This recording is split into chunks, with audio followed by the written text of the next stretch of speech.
Hello, welcome you all to Physics Pala Kannada channel. ನಾನು Sreeja C chemistry mentor. Within next 10 to 15 ಮಿನಿಟ್ಸ್ನಲ್ಲಿ quick ಆಗಿ ಎಲ್ಲ graphs ಮತ್ತು ಫಾರ್ಮುಲಾಸ್ನ ರಿಕಾಲ್ ಮಾಡ್ಕೊಳ್ಳೋಣ. So here we go with graphs. Henry's law plot ಮಾಡಬೇಕಾದ್ರೆ ನೀವು ಪಾರ್ಷಿಯಲ್ ಪ್ರೆಷರ್ನ ಫಂಕ್ಷನ್ ಆನ್ ವೈ ಆಕ್ಸಿಸ್ ಮತ್ತು mole fraction of the gas function on X axis ತಗೊಳ್ತಾರೆ. Henry's law specifically applicable for the gaseous substance. ನಂತರ Raoult's ಲಾವನ್ನ ನೀವು plot ಮಾಡ್ತಿದ್ದೀರಾ ಈ particular ಗ್ರಾಫ್ನ ಅಂತ ಹೇಳಿದ್ರೆ vapour pressure versus mole fraction ತಗೊಳ್ತೀರಾ. ಅಲ್ಲಿ ಪಾರ್ಷಿಯಲ್ ಪ್ರೆಷರ್, ಇಲ್ಲಿ ವೇಪರ್ ಪ್ರೆಷರ್ ಆಯಿತಾ. ಮೋಲ್ ಫ್ರಾಕ್ಷನ್ ಆಫ್ ಇಲ್ಲಿ ನೋಡಿ, mole fraction of P2 component is more. So ಅಲ್ಲಿ x2 is equal to 1, x1 is equal to 0. ಇಲ್ಲಿ ಬಂದಾಗ x1 is equal to 1, mole fraction of component 1 presence ಜಾಸ್ತಿ ಇದೆ, ಹಾಗಾಗಿ ಅದರ partial pressure in its pure state is more. So P total ಬಂದು P1 plus P2 ಆಗಿರುತ್ತೆ. So this is curve 1, I mean the plot 1, plot 2 and plot 3. So this is for Raoult's law for ideal solution which has two component P1, P2 ಅಥವಾ x1, x2 component ಇದ್ರೆ ಈ ಥರ ಅಂತ ಹೇಳಿ. ಅದೇ Raoult's law for a solvent ಅನ್ನು ನಾವು plot ಮಾಡ್ತೀವಿ ಅಂದರೆ vapor pressure versus mole fraction which has a linear equation, like as the mole fraction increases vapor pressure also increases ಅಂತ ಹೇಳಿ. ದೆನ್ ಪಾಸಿಟಿವ್ ಡಿವಿಯೇಷನ್ ತೋರಿಸ್ತಿದ್ದೀರಾ ಅಂತ ಹೇಳಿದ್ರೆ ಇಲ್ಲೂ ಕೂಡ vapour pressure versus mole fraction ತಗೊಳ್ತೀರಾ. ಇಲ್ಲಿ ಸ್ವಲ್ಪ ಉಲ್ಟಾ ಥರ ನಾವು ಪ್ಲಾಟ್ ಮಾಡ್ತೀವಿ. ಅಂದರೆ ಈ ಒಂದು ಪ್ಲಾಟ್ನಲ್ಲಿ x1 mole fraction of component 1 0 ಇರುತ್ತೆ, rather mole fraction of 2 component ಇರುತ್ತೆ, ಹಾಗಾಗಿ x2 ಇಸ್ ಮೋರ್. ಇದು ನಮ್ಮ mole fraction of component 2 x2, ಹಾಗಾಗಿ ಅದರ ಪಾರ್ಷಿಯಲ್ ಪ್ರೆಷರ್ ಕೂಡ ಜಾಸ್ತಿ ಇರುತ್ತೆ. ಸರಿನಾ? So I will not right anything, I have drawn as it is in that NCERT text book. ಇಲ್ಲಿ ಕಾಂಪೊನೆಂಟ್ 1 ಇದೆ, ಕಾಂಪೊನೆಂಟ್ 1 ಅಂತ ಹೇಳುವಂಥದ್ರದ್ದು ಮೋಲ್ ಫ್ರಾಕ್ಷನ್ ಇದೆ, ಅದರ ಪಾರ್ಷಿಯಲ್ ವೇಪರ್ ಪ್ರೆಷರ್ ಕೂಡ ಜಾಸ್ತಿ ಇದೆ, ಹಾಗೆ P1 ಇದು ಪ್ಲಾಟ್ ಇದು. And whatever you have seen yellow colour 1, it is the partial vapor pressure of the solution which shows positive deviation. Since it is positive deviation, dotted line represents ideal behavior of the ideal solution. ಅದಕ್ಕಿಂತ ಕೂಡ partial vapour pressure ಏನಾಗಿರುತ್ತೆ, ಜಾಸ್ತಿ ಇರುತ್ತೆ. ಅದೇ negative deviation ಬಂದಾಗ partial vapour pressure versus mole ಫ್ರಾಕ್ಷನಲ್ಲಿ negative curve, I mean negative ಡಿವಿಯೇಷನಲ್ಲಿ ideal ಬಿಹೇವಿಯರ್ಗಿಂತನೂ ಕೂಡ ಪ್ರೆಷರ್ ಕಡಿಮೆ ಇರುತ್ತೆ. So P2 versus P1 and this is a total pressure of the solution ಅಂತ ಹೇಳಿ. So this is a component, ಎರಡು ಕಾಂಪೊನೆಂಟ್ ಅನ್ನ ಪ್ಲಾಟ್ ಮಾಡ್ತೀವಿ and this indicates the total vapor pressure of that particular solution. ಇಲ್ಲಿ component 1 present ಇದೆ, so ಅದರ pressure 1.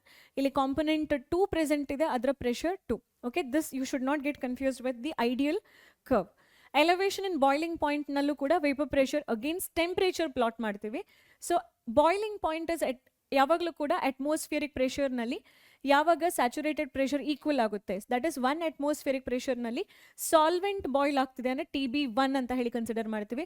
Solution boil ಆಗ್ತಿದೆ at atmospheric pressure, solution boil ಆಗ್ತಿದೆ ಅಂತ ಹೇಳಿದ್ರೆ TB ಅಂತ ಹೇಳಿ ಕನ್ಸಿಡರ್ ಮಾಡ್ತೀವಿ. Always remember, solution boiling point is greater than solvent boiling point. So this is vapour pressure versus temperature curve.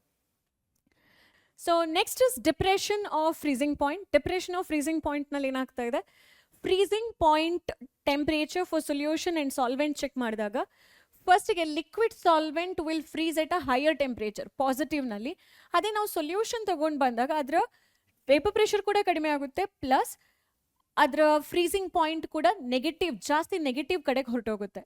So ಇಲ್ಲಿ freezing point will be higher for the solvent than freezing point of a solution. Pure solvent ಇದು temperature will be on the positive scale, but ಯಾವಾಗ ಅದಕ್ಕೆ ನಾವು ಸೊಲ್ಯೂಟನ್ನು add ಮಾಡ್ತೀವಿ solution ಆಗುತ್ತೆ, ಅದರದ್ದು value beyond 0 ಹೋಗುತ್ತೆ. Freeze ಆಗುವಂಥದ್ದು ಆ ಫ್ರೀಸಿಂಗ್ ಪಾಯಿಂಟ್ನಲ್ಲಿ ಒಂದು ಡಿಪ್ರೆಷನ್ ಬರುತ್ತೆ ಅಂತ ಹೇಳಿ.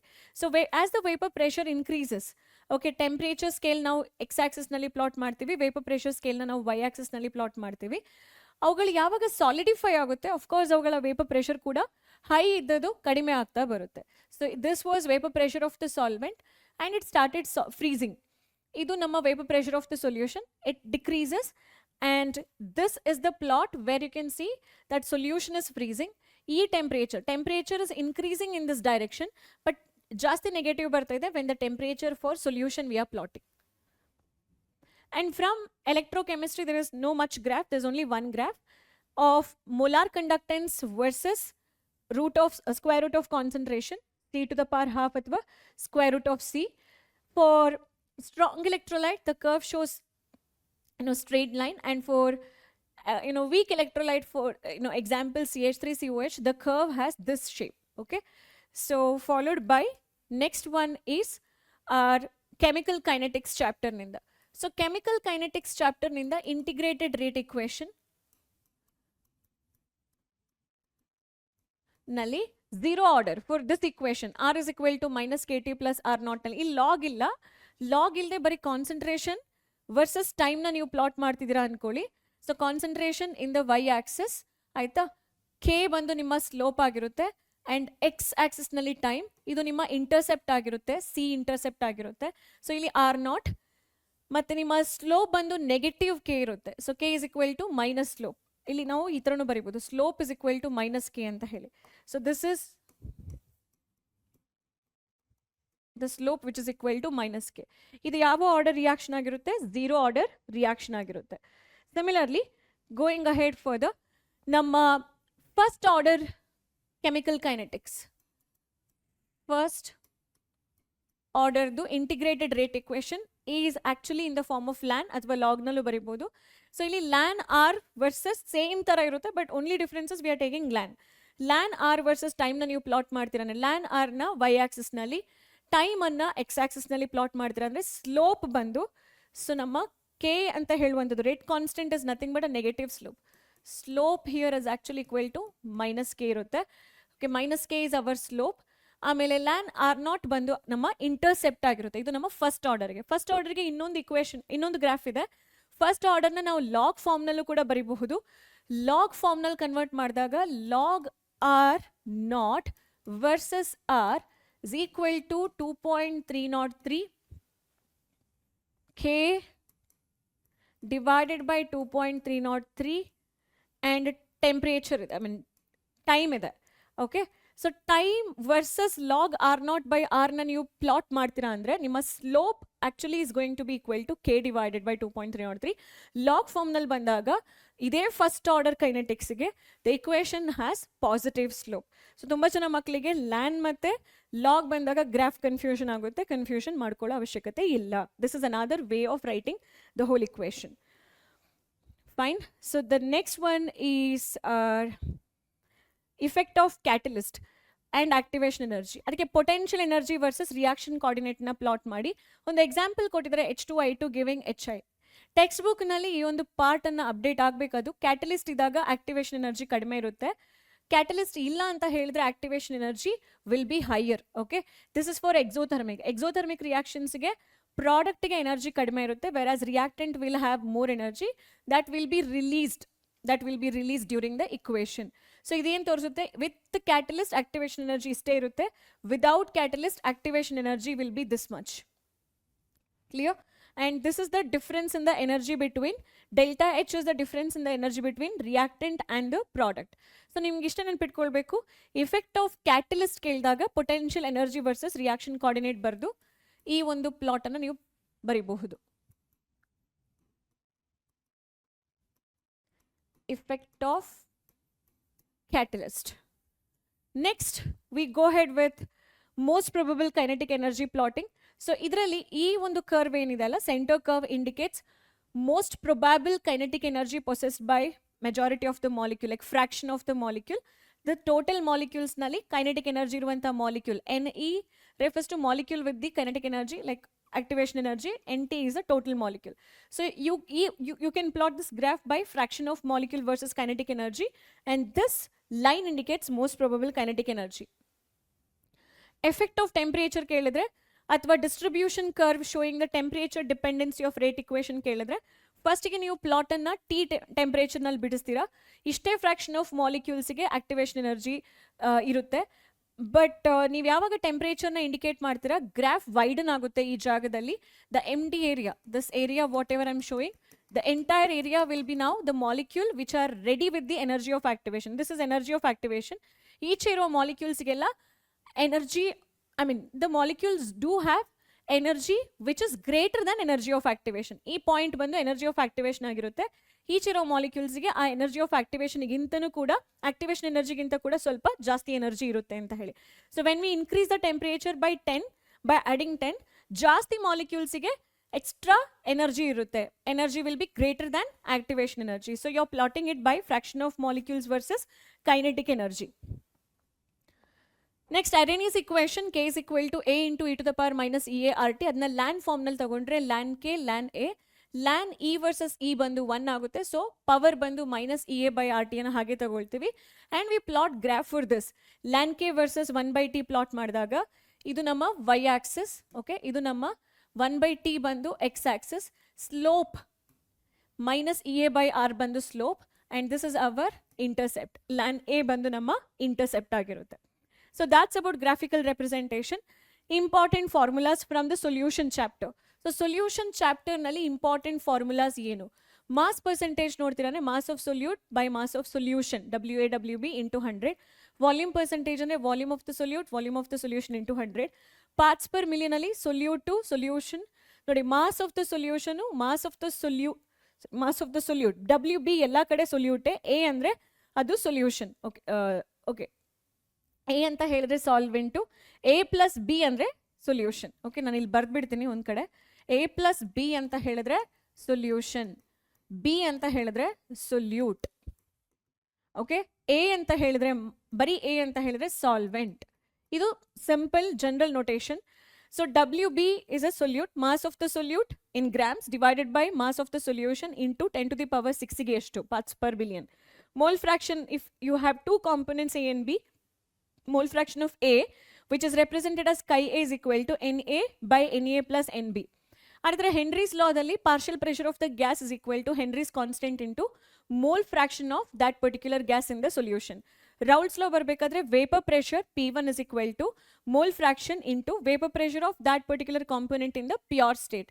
If the component has more than two, if the solution has more than two components, then total pressure according to Dalton's theory, total pressure is equal to PA, partial pressure of A plus partial pressure of B. But you can apply Raoult's law here. Partial pressure andre partial pressure in the pure state of A into XA, partial pressure of B into XB. Okay, ide total pressure anna ನಾವು ಇನ್ನೊಂದು ಫಾರ್ಮುಲಾದಲ್ಲಿ represent ಮಾಡ್ತೀವಿ. This is another formula P01 plus P02 minus P01 into Chi2. Chi2 ಅಂದರೆ mole fraction of second component. Vapour ಫೇಸ್ನಲ್ಲಿ partial pressure of component which is given, component 1 which is given, and its mole fraction in the vapour phase into total vapour pressure. ಈ Y1 ಅಂದರೆ vapour mole fraction ಇಂದ vapour phase ಆಗಿರುತ್ತೆ. ಓಕೆನಾ, in general we can write that partial pressure of ith component will be equal to its mole fraction in the vapor phase into total pressure. This is the formula which we take in the vapor pressure. Followed by relative lowering of vapor pressure, now we can write like this.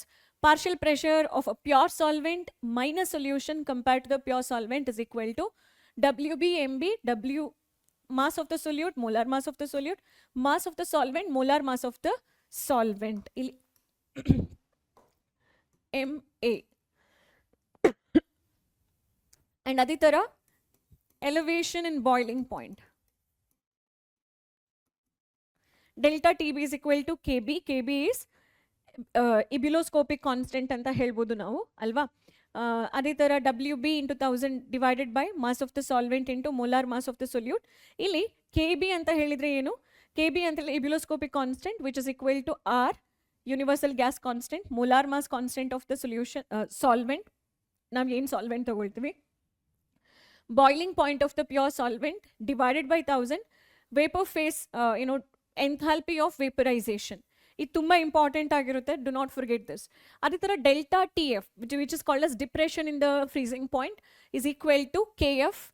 ಇಲ್ಲೂ ಕೂಡ ನಾವು ಈ equation ತಗೊಳ್ಬಹುದು. Delta T B is equal to K B into M ಅಂತ ಹೇಳಿ.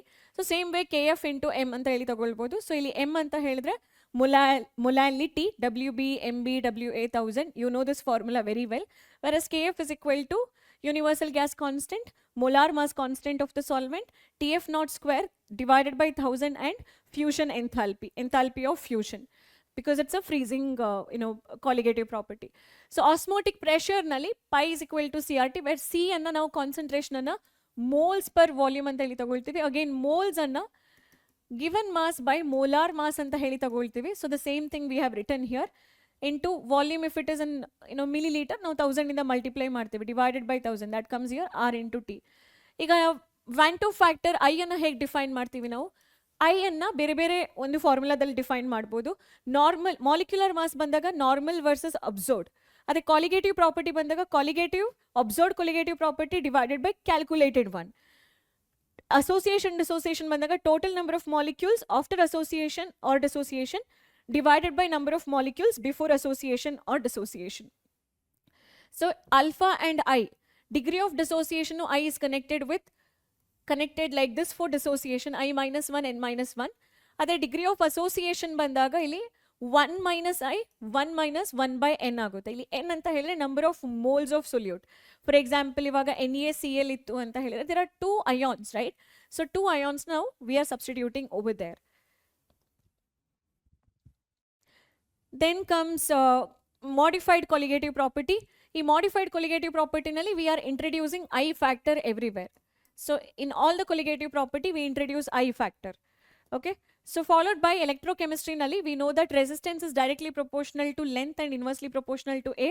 Proportionality constant na ತೆಗೆದ್ರೆ you will have the specific resistivity. Specific resistivity unit ಏನು? R ಅಂದ್ರೆ home, area is centimeter square, centimeter square cancel ಆದರೆ home centimeter is the unit of specific resistivity. Conductance ಅಂದರೆ reciprocal of resistance, ಹಾಗಾಗಿ home inverse ಅಥವಾ Siemann ಅಂತ ಹೇಳಿ ತಗೊಳ್ಬಹುದು. ಕಂಡಕ್ಟಿವಿಟಿಯನ್ನು ನಾವು ಕಪ್ಪ ಅಂತ ಹೇಳಿ ತಗೊಳ್ತೀವಿ. It is nothing but 1 by resistivity ಅಥವಾ 1 by R into L by A. 1 by R ನ ನಾವು ಕಂಡಕ್ಟೆನ್ಸ್ G ಅಂತ ತಗೊಳ್ಬಹುದು, L by as it is. G is home inverse ಅಥವಾ Siemann. L by A ಅಂದ್ರೆ ಇಲ್ಲಿ ಸೆಂಟಿಮೀಟರ್ by centimeter square ಮಾಡಿದಾಗ we get Siemann per centimeter ಅಥವಾ home inverse per centimeter. So then comes Wheatstone bridge method ನಲ್ಲಿ ನಮಗೆ ಇಲ್ಲಿ one of the two resistance are fixed resistance ಆಗಿರುತ್ತೆ, R1 ಬಂದು variable resistance ಆಗಿರುತ್ತೆ, R2 ಬಂದು unknown resistance ಆಗಿರುತ್ತೆ.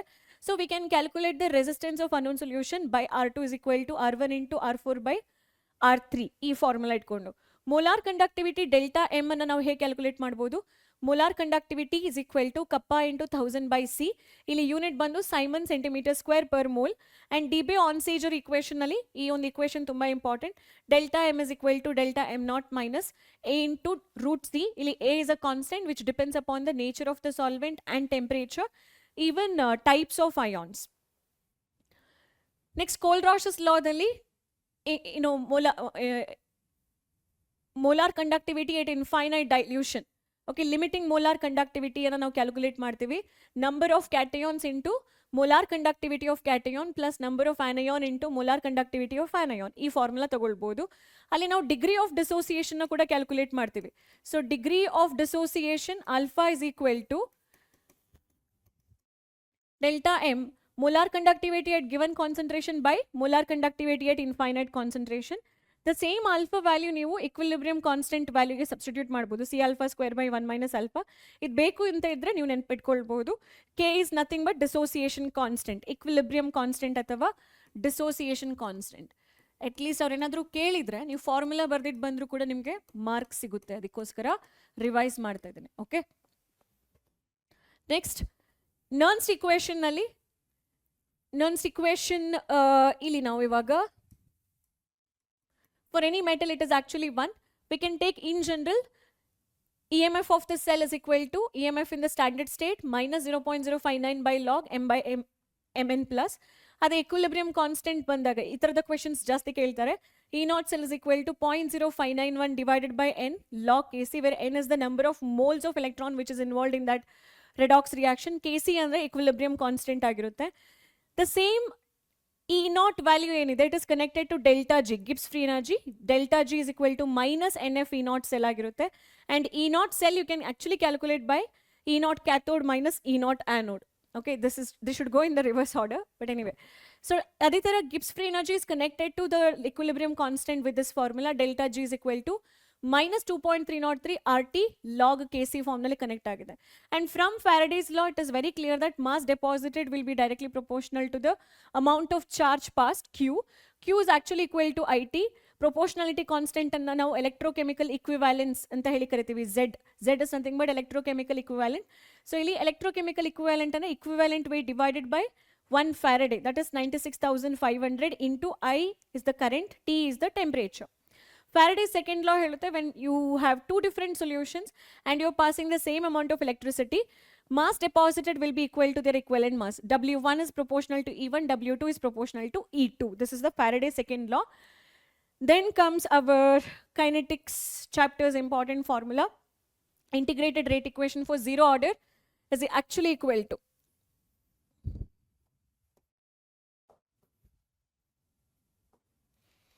rate constant is equal to initial concentration minus final concentration.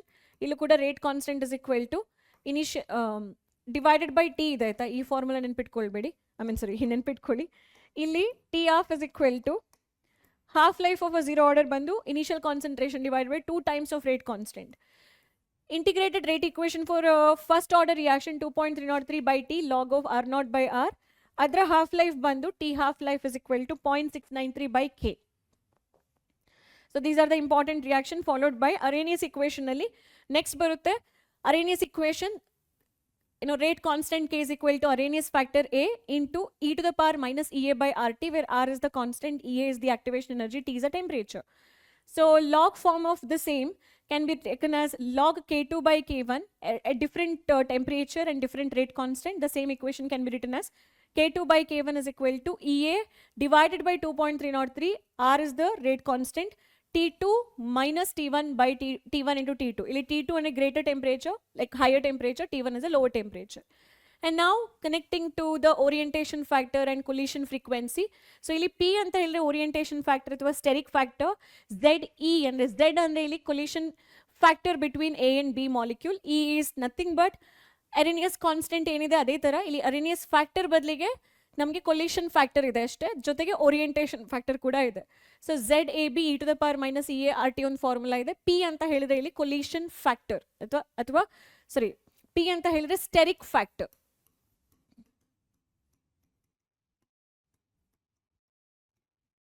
Z ಅಂತ ಹೇಳಿದ್ರೆ ಕೊಲಿಷನ್ ಫ್ರೀಕ್ವೆನ್ಸಿ.